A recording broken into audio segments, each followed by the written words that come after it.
But I did want to mention that I was in Mexico last night, and it freaking took almost 5 hours for me to cross the border last night. Saturday night, they had one gate open out of 13. So there wasn't even that many people. And it's not that they were short-staffed. They've just, instead of getting people to man the booths at the gates to run your information, they have everybody freaking searching cars, doing bullshit. And while you might think that that's, a good thing, they spent an hour searching my car. They didn't even bring out the drug dogs. I sat there talking to one of the guys for a while. Even he was like, this is freaking bullshit. There's no reason to be searching every car that's coming through. Pulling everything out. And take your time, Elihu. But, even the people there are complaining about it because these mandates about, closing the borders and doing all that stuff, it's not really doing anything. I mean, the guy who I talked to, he was actually a really nice CBP agent. He showed me the types of things that they're confiscating at the border during his shift because they've got this big old pile of stuff that they're confiscating. And I'm going to give you the list of things. The biggest pile of stuff was eggs. Massive pile of eggs. So, yeah, prices are going down my ass. That's the number one thing that was being smuggled. The number two thing, Freon. Yes, Freon. The little bottles for your AC in your car. Yeah. Apparently, because of the cost difference importing that now, that is now the second largest confiscated item by CBP. And, of course, my thing's going down. Hold on. God damn it. Ugh. So,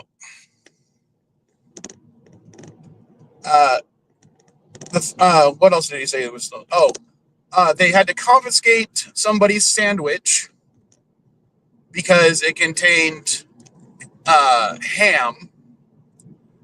They had to confiscate somebody's McDonald's Happy Meal because it contains chicken. The little chicken tenders, chicken nuggets. And I mean, that's the type of stuff that they're confiscating at the border right now. Anything that basically what they're doing is, according to him, anything that went or could have been tariffed and was originally manufactured in China, they are starting to confiscate at the border because they know people are going to be going to Mexico to get that stuff and bring it across the border tariff-free. I mean, that has got to be one of the stupidest things. Because even me, like, I was bringing across the border soda and alcohol. I got a bottle of whiskey and a bottle of brandy, along with a 2-liter of Pepsi. And yeah, if any of those things could have been made in Mexico, or made in China, brought to Mexico, they can now be confiscated at the border because it's like you're trying to get around the tariffs. That's how important the tariffs are. Doesn't matter that, if you're driving across the border like I was, you're limited to very little you can bring across the border. I mean, there's already a whole bunch of rules and regulations. Like, for instance, the reason I only brought 2 bottles of alcohol with me, because that's been a federal law for, as far as I know, my entire life, that you can only bring 2 bottles of alcohol.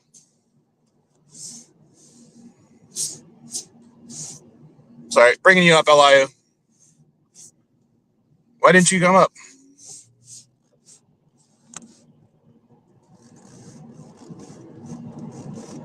There you are.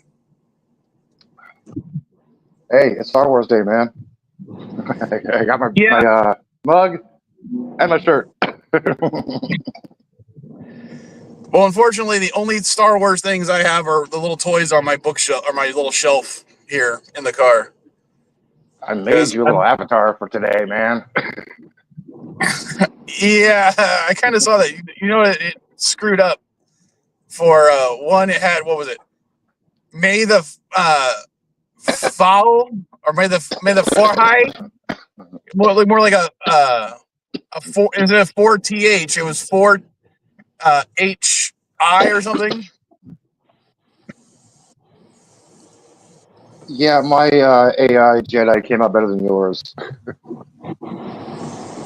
And where it's supposed to say space logo, what did it say? Like, it did not say space logo. It said Spice logo, I think. I don't know. I'll look at it again when I park. But yeah, mine came out a lot better, man. Like, I'm not kidding. 5 hours to cross the border last night. This is getting freaking ridiculous now. And this is the 4th time in a row I've been sent to secondary. And secondary took me another hour. That's why it took me 5 hours. 4 hours to get through the goddamn line. 1 to have my car torn apart and searched. Are they waving cars through or randomly? Well, they say it's random. But again, yeah, I know, 4 times in a row. Are they actually going, you see cars pull up, stay there for about 10, 30, 45 seconds, then they just drive away to like random searches? Are cars doing that? Are they allowing cars to do that, or are they just pulling them over automatically? No, you always got to stop and, tell them what where you're from, what your name is. Yeah. That kind of stuff. Search. Does every car get searched, or they just go randomly? Okay, you can go. Nope, secondary, you can go. Are they actually doing that, or just going everybody searching? At the gate, they might do a brief search, like opening your doors and your trunk and stuff. They don't have you step outside the vehicle or anything. They might use the drug dogs to come around. They might use little mirrors to check underneath your car, that kind of stuff. Secondary is where they, take everything, or go through everything in your car. They take all, if you got anything in boxes, they take all the boxes out. If you got bags, they take the bags out. And they go through everything. Yeah. That's the one where they, check the tires to see if there's anything stuck on the side of the tires. They check for your spare tire. They open your hood and look under your engine, all that kind of stuff. Yeah. And it's just really stupid. Because, well, that kind of check's been going on for years. Yes, but what I'm getting at is the fact that, okay, they had, I would estimate, about 20 people doing vehicle searches. They had 1 person manning the gate. Oh my. So, if they wanted the line not to be backed up the way it is, they would just let people, they'd have more people manning the gates. But that's what apparently closing the border means, is making it harder for anyone to come into the country when they're doing it legally at a fucking port of entry.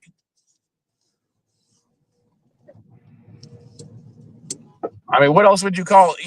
It's a port of entry. if you're coming through, you're obviously going to be legal. Well, you got to remember the Trump administration is hankering down on the import of fentanyl from Canada and Mexico, and Canada is supposed to have a harsh import of fentanyl, but yet ID, okay, you can come in. ID, okay, you can come in. ID, okay, you can come in. Mexico, wait a minute, out of the car, pull over there. What the fuck is going on?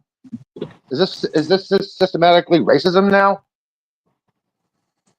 Well, it's always been a slightly racist, but now it's just like, well, as I said, it's just gotten worse. If you go by like the previous 2 years, I was sent to secondary maybe 3 times in 2 years, whereas in the last 4 weeks, I've gone to secondary 4 times. Every time I've crossed, I've gone to secondary.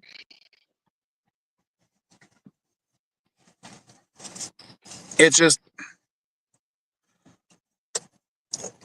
obviously, I've been flagged in the system.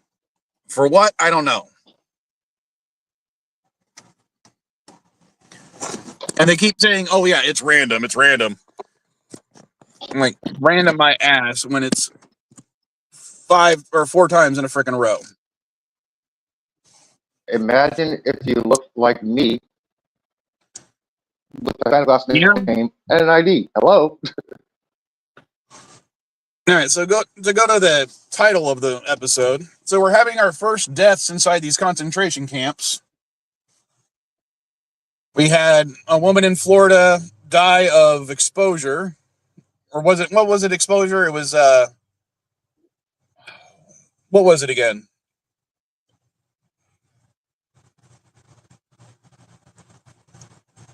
Did you see the article I'm referring to? I think so. Hang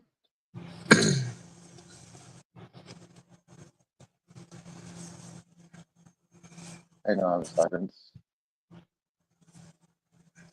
Yeah, see if you can bring it up for me.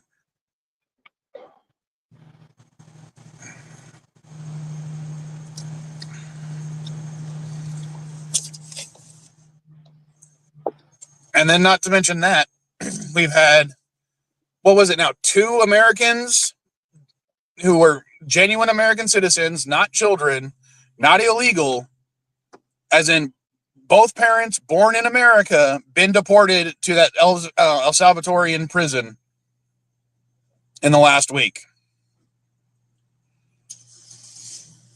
So, yeah.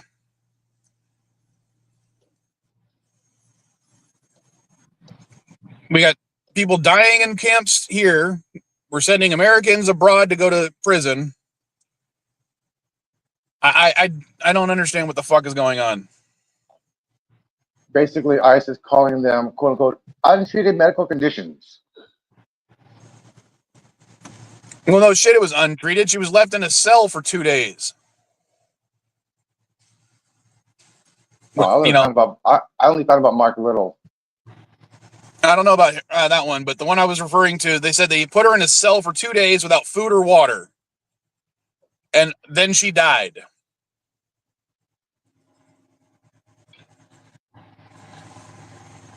Let me see the most recent one real fast. Let's see. Hold on. I'll see if I can look it up, even though I'm on the phone.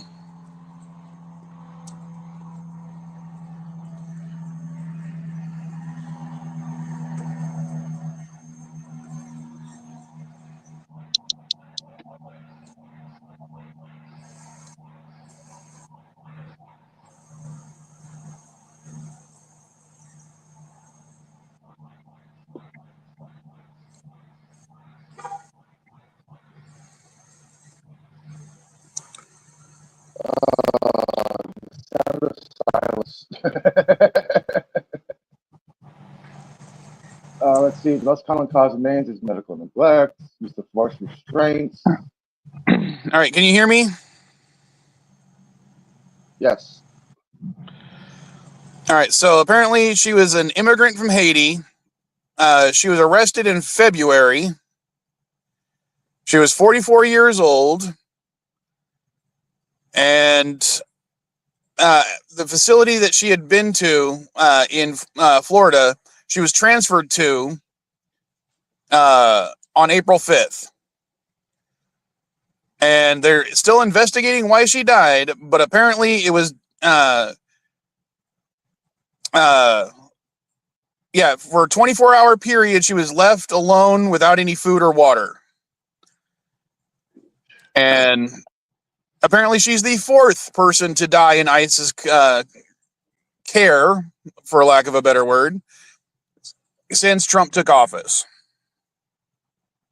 And by the way, I just went to the official government website for ICE to find out about exactly how many are they supposed to report for the detainee death reports. And the page itself said, page not found. We're sorry, we cannot find the page you're looking for. The administration has removed it, changed the location, or made it otherwise unavailable. So they're not reporting any deaths. Well, they are probably having to report them. They're just not advertising them on the government website because, they want to be transparent. What's transparent about not the detailed information? Yeah, I'm being facetious there.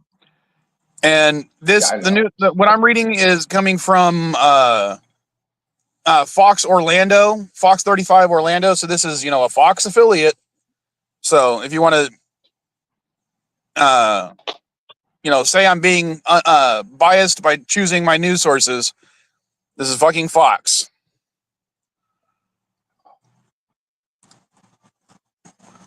Okay, so they go over the timeline. All right.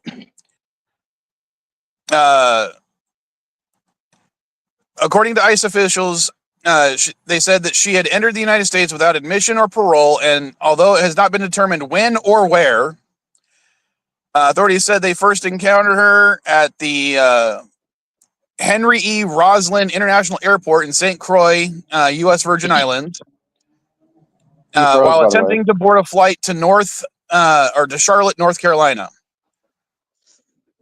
They issued a notice of. Sorry, say that again. You're frozen on my screen. Yeah, that's because I'm reading from another article, so it's fine to be frozen right now. Okay, I wasn't sure. But now I'm hearing an echo from you. Sorry, continue. They issued a notice of expedited removal, charging her as undocumented immigrant without a valid visa. On February 14th, she was transferred to Miami, and then a staging facility in San Juan, Puerto Rico. Then she was transferred to Richwood Correctional Center in Oakdale, Louisiana. Then she was transferred to Broward Transitional Center, but it doesn't say where, before finally being transferred to Florida, where she died. So instead of,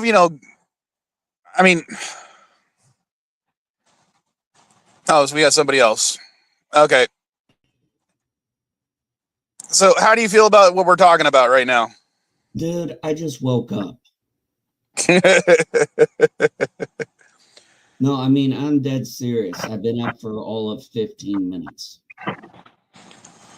I've been up for way too long. I barely got any sleep because it took me 5 hours to cross the border today. Me and Mrs. Vi went to a concert last night, and I left her house at about, a little after 10. I didn't get home until 3:30-ish. I don't know. Like I said, my problem is, well, let's just say, let me give you an idea how the week started. Monday, go see my doctor. He sends me over to the ER. I'm over at the ER. I'm told I'm having a procedure done the next day.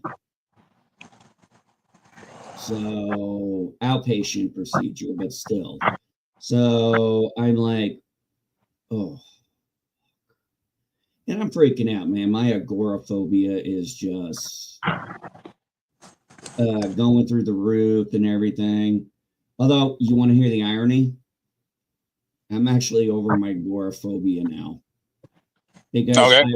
well, no, it's rather interesting because I was so freaked out about the procedure, and then I got the procedure done. I was like, wait a minute, I was freaking out over nothing. Well, I'm glad you're getting medical attention, but how do you feel about what we were actually talking about? You were talking about something about The latest person to die in ICE custody since Trump took office, or at least this week. I'm afraid I can't speak to that. I haven't been keeping up much with politics this week. Actually, everything I've seen over the past 2 weeks is pretty much the same old, same old. Well, I was just talking about her.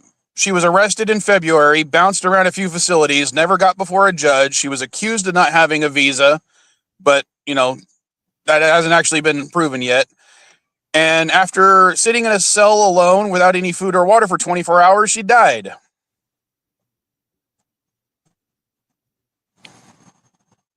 Well, that sucks. And for some reason, she was arrested in the Virgin Islands, sent to Miami, then to San Juan, Puerto Rico, then Louisiana, back to Florida, or back to somewhere where they don't say on the article where it was. Just say the name of it. I'm sure we could Google it and find out where it is.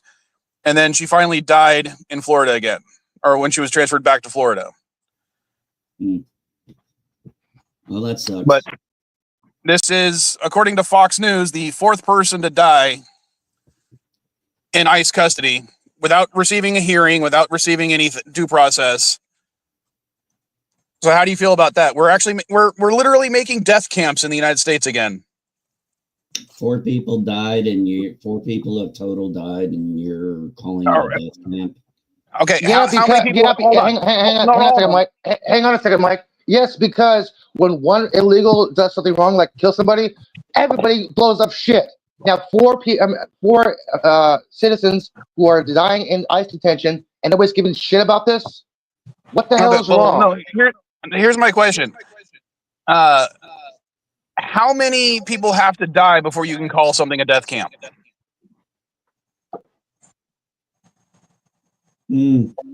I'd say a lot more than 4. Okay.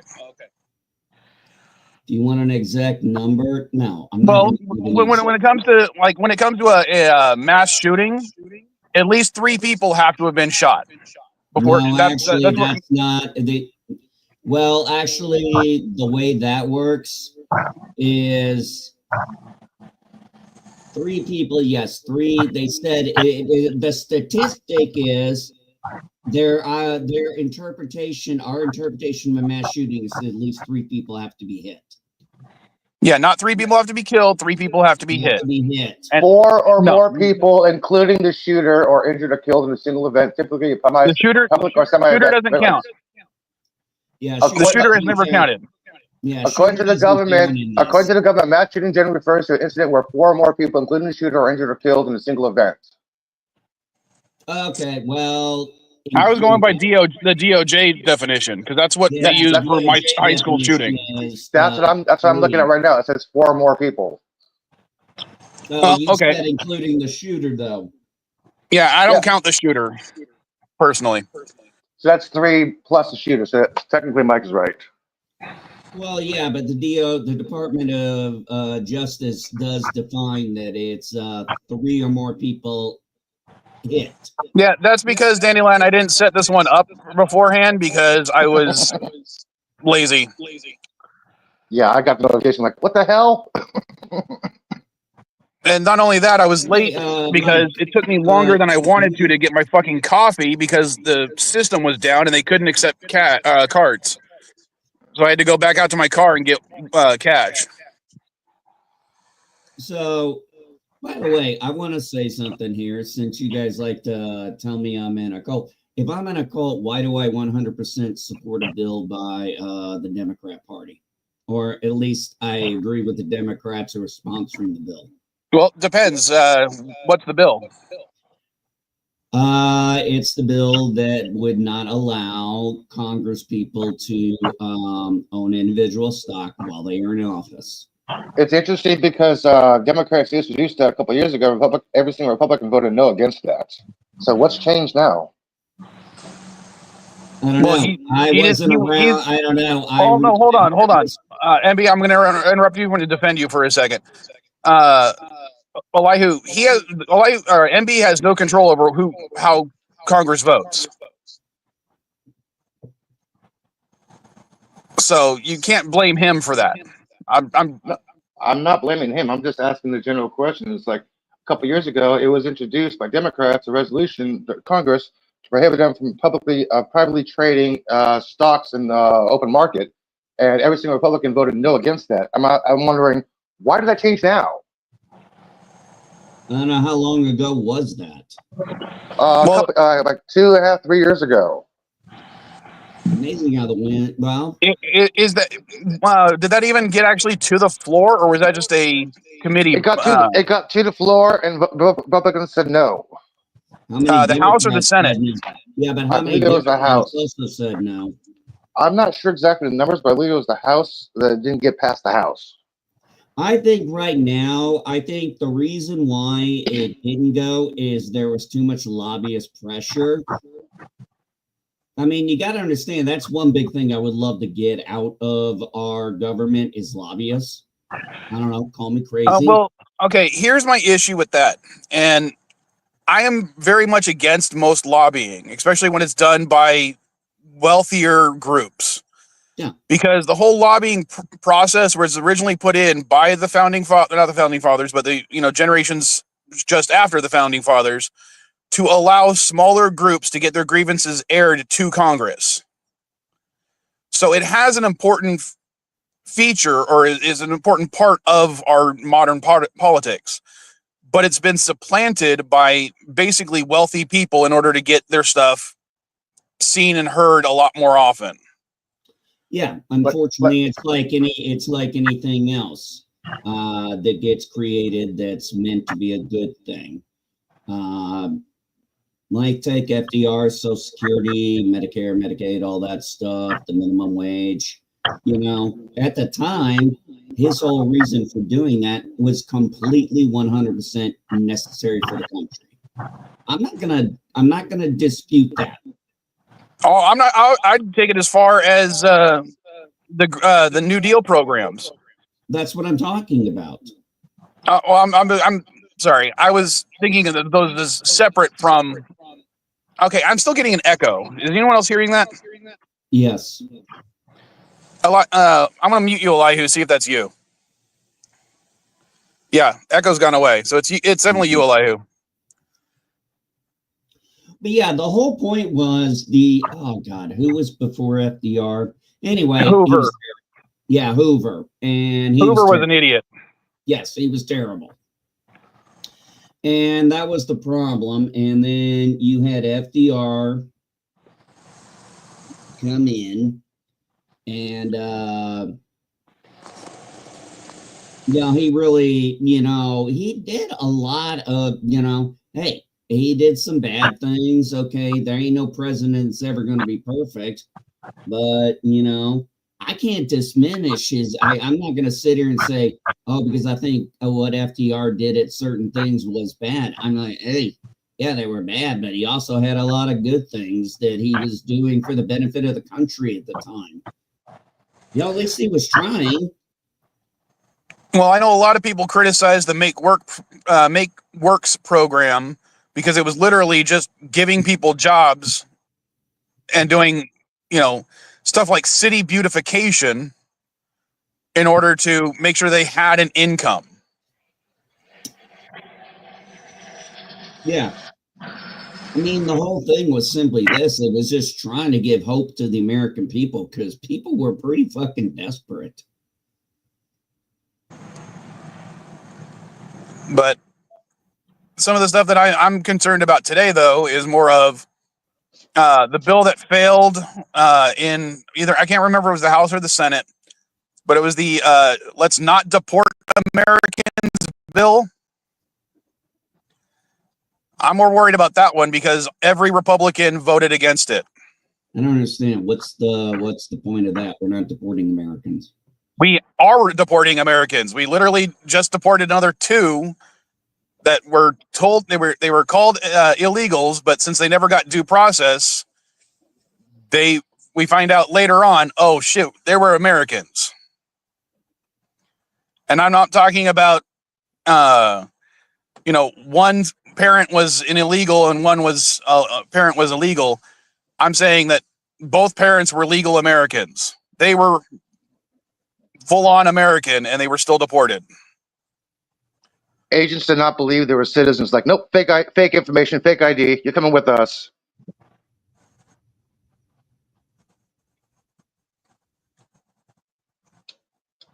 So how do you feel about that being, dismissed out of hand? That the Republican Party, or at least the administration as of right now, wants to deport American citizens. No, it doesn't want to deport Americans. Then why did they vote against the bill banning the deportation of American citizens? No, I'd have to look at the fucking bill. Try to do some research, man. I know you just woke up. Yeah, also, I got a general question for you. No, also, like I said, this is not my priority. Okay, let me ask you something that is your priority. How much do you pay for gas? About the same. What's that mean, about the same? How much do you pay for gas? Well, gas will go down very shortly because OPEC's going to increase production. And considering oil's already at $60 a barrel, which is under the amount the American oil industry needs to make a decent profit or to break even, you're going to see a lot of American oil companies go out of business. Sorry, I had to do the calculation in my head. Yeah, how much do you pay for gas? Between usually $2.89 on the low, $3.20 on the high. It's pretty much been that way the last 2-3 years. Okay, the reason why I asked that because Trump posted that gas broke $1.98 a gallon, but yet I've had about 130 people posting pictures of like, yeah, I'm paying two something. Nobody's actually verifying the president. Is like, oh yeah, you're bullshitting. My gas is over $2, but president said under $1, but nobody's posting over $1. I actually meant to look that up. I got distracted because I was going to look that up but I ended up I had to go and get some additional stuff with my wife for the chicken coop, which now we can't do anything because it's freezing fucking cold and it's raining.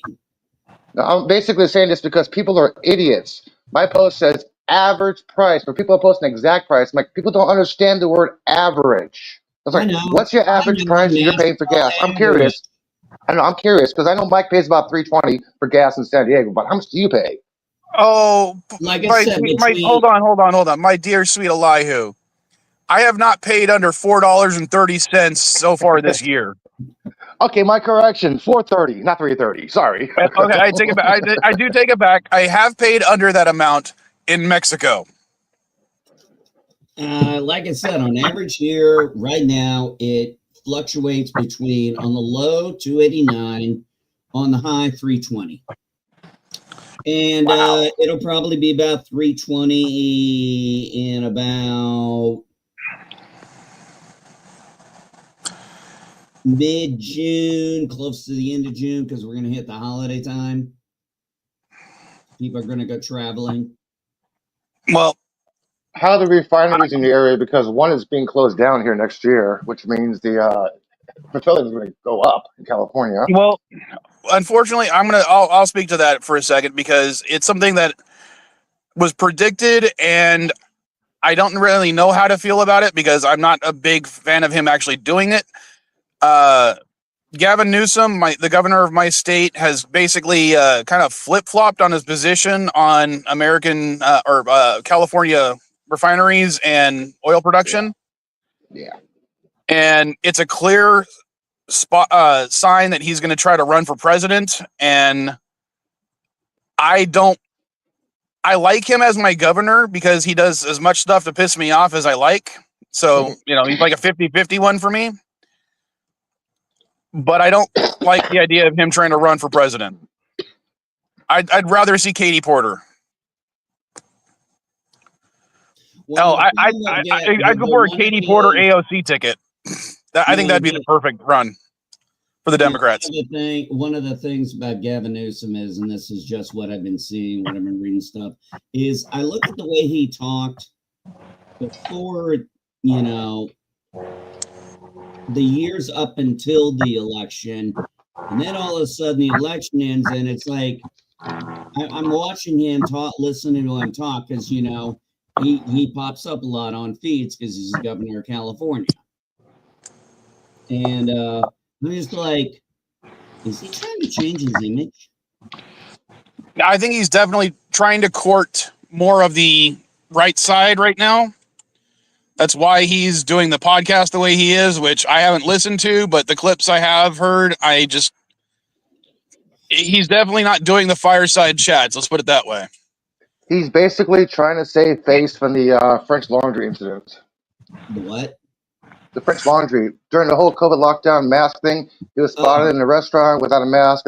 Yeah, he's trying to recover from that. Yeah, I remember hearing about that, but there were so many different people I heard about that kind of stuff. Yeah, but Gavin is name brand. Gavin's name brand, and he's big news about that. Nobody cares about some other city council member not doing that, but Gavin does it. Oh shit! It's front page news. Well, he's trying to recover. Look at it this way, though. You got to look at it from certain perspectives.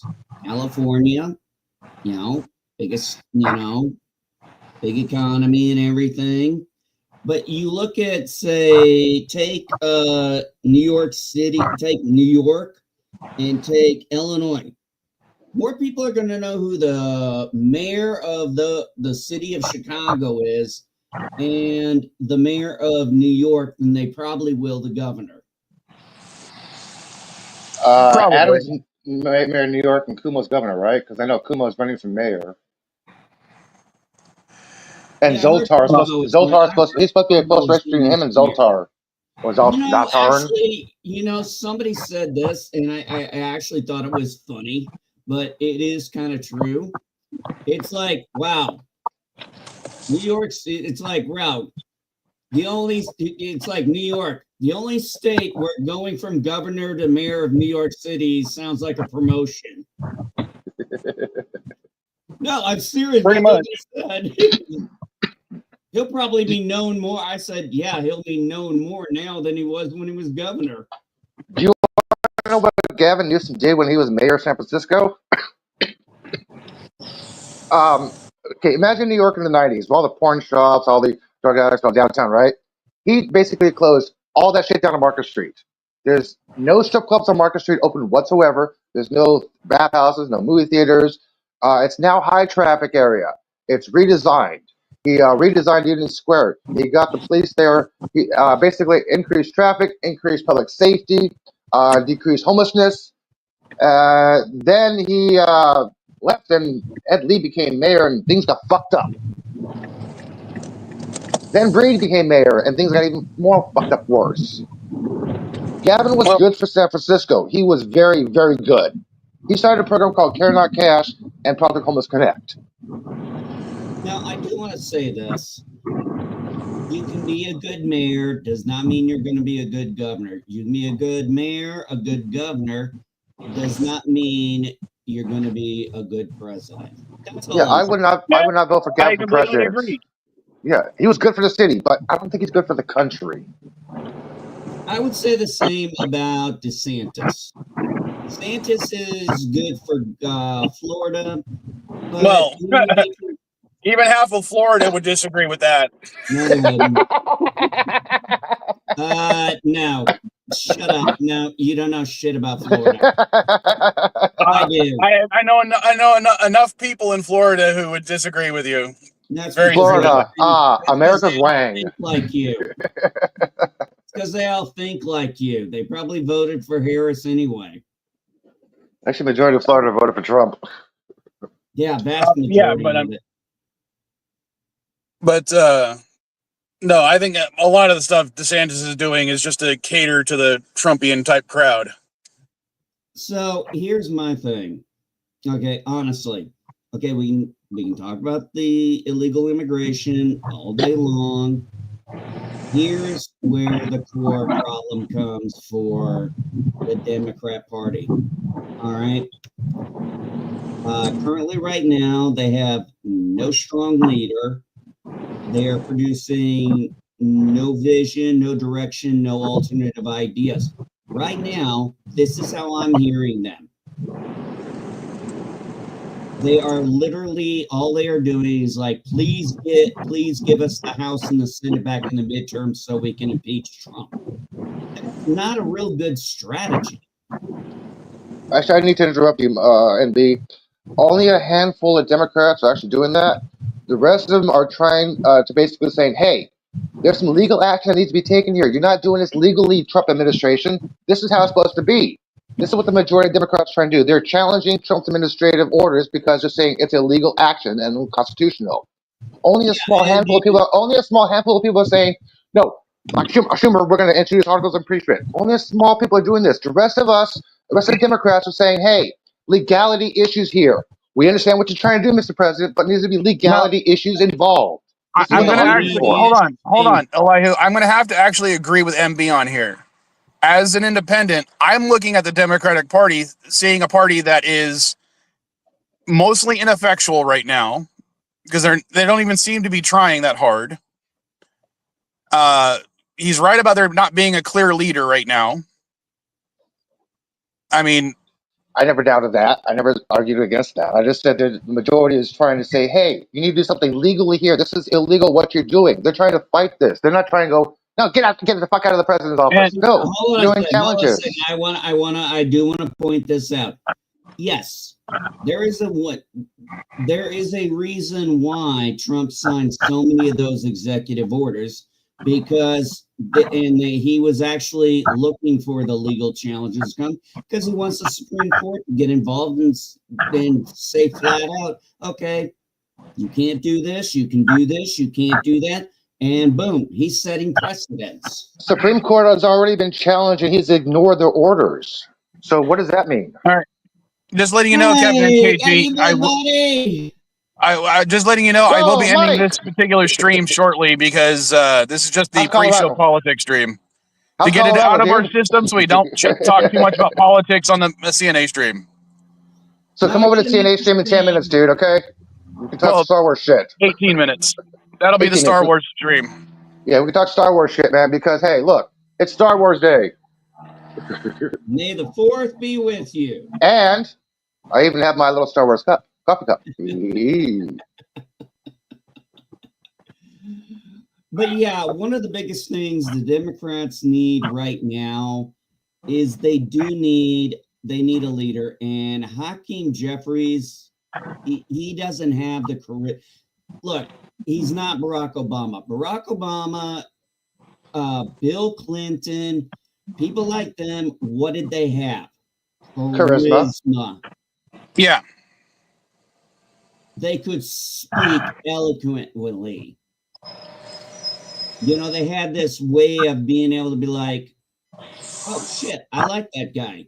Yeah, I think he's better than the other guy. I mean, that's why I voted for Obama the first time, because actually I believed he was better for the country. I liked it better. You know, the debate should not be on TV anymore because the whole situation about TV debates happened with Kennedy and Nixon. I'm like, people, if you actually listen to the debates, Nixon won. If you watch the debate, people say Kennedy won because he was more good looking. Visual debate should not be, the audio, what the person says, not what they look like. Yeah, Nixon had a better debate than Kennedy. Nixon should have won.